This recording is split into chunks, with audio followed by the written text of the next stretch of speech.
CM Chandrababu Guntur జిల్లాలో పర్యటిస్తున్నారు. మాతా శిశు సంరక్షణ భవనాన్ని ప్రారంభించారు. గుంటూరు జీజీహెచ్లో 100 కోట్లతో మాతా శిశు సంరక్షణ భవన్ నిర్మించారు. జీజీహెచ్ పూర్వ విద్యార్థులు 100 కోట్ల నిధులు విరాళంగా ఇచ్చారు. ప్రస్తుతం చంద్రబాబు నాయుడు మాట్లాడుతున్నారు. లైవ్ ద్వారా చూద్దాం. వాసిరెడ్డి రమాదేవి, కొండ్రగుంట వెంకట్రావు 4,32,00,000 ఇచ్చారు. మొవ్వ వేదవతి, వెంకటేశ్వరరావు 4,04,00,000 ఇచ్చారు. డాక్టర్ తేలిక్ చర్ల, గుడిమేట కుటుంబాలు 3,60,00,000 ఇచ్చారు. డాక్టర్ లక్ష్మి, చౌదరి గంగా 3,40,00,000. బీనా నూతక్కి, గోపాలరావు 3,20,00,000.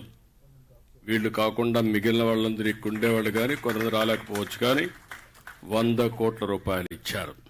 మిమ్మల్ని అందరినీ మరొక్కసారి మనస్ఫూర్తిగా అభినందిస్తున్నా, ధన్యవాదాలు తెలియజేస్తున్నా. ఈ ప్రభుత్వం తరఫున వన్ ఆఫ్ ది బెస్ట్ కార్యక్రమం, నాకు చాలా హ్యాపీగా ఫీల్ అయ్యే కార్యక్రమం. ఎప్పుడు కూడా నేను అందరూ డబ్బులు అడుగుతారు కానీ మేము పని చేస్తామని ముందుకు వచ్చి పని చేసిన మిమ్మల్ని మరొక్కసారి అభినందిస్తున్నా. మాకు కూడా అలవాటు అయింది, ఎక్కడ పోయినా వాళ్ళు ప్రాజెక్టులు అడుగుతూ ఉంటారు, ఇస్తూ ఉంటాం. కానీ సమాజాన్ని భాగస్వాములు చేయాలనుకుంటే చాలా తక్కువ మంది వస్తారు.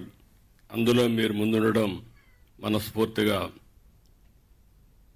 ఆనందం, ధన్యవాదాలు. ప్రభుత్వం తరపున మీరంతా దీనికి ఒక 27 కోట్ల రూపాయలు ఫర్నిచర్కి కానీ ఎక్స్పెండిచర్కి అడిగారు.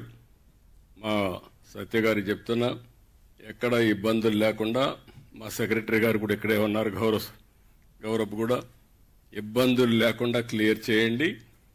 అది చేస్తే ఇంకా 10 మంది ముందుకు వస్తారు. మళ్ళీ ఎందుకు చేశామా అని విచారించే పరిస్థితి అవద్దండి. 10 సార్లు తెప్పించుకొని అవి మేము చేయగలిగితే ఆటోమేటిక్గా ఇంకా చాలా మంది ముందుకు వస్తారు. చేయాల్సిందిగా నేను కోరుతున్నా. ఇంకొక పక్కన పూర్వ విద్యార్థులు ఈ బ్లాక్ నిర్మాణంతో పాటు 35 కోట్లు పెట్టి ఆడిటోరియం నిర్మించారు. వాళ్ళను కూడా అభినందిస్తున్నా. ఇప్పుడే చంద్రశేఖర్ గారు చెప్పినట్టు కొంతమంది ముందుకు వచ్చి తులసి సీడ్స్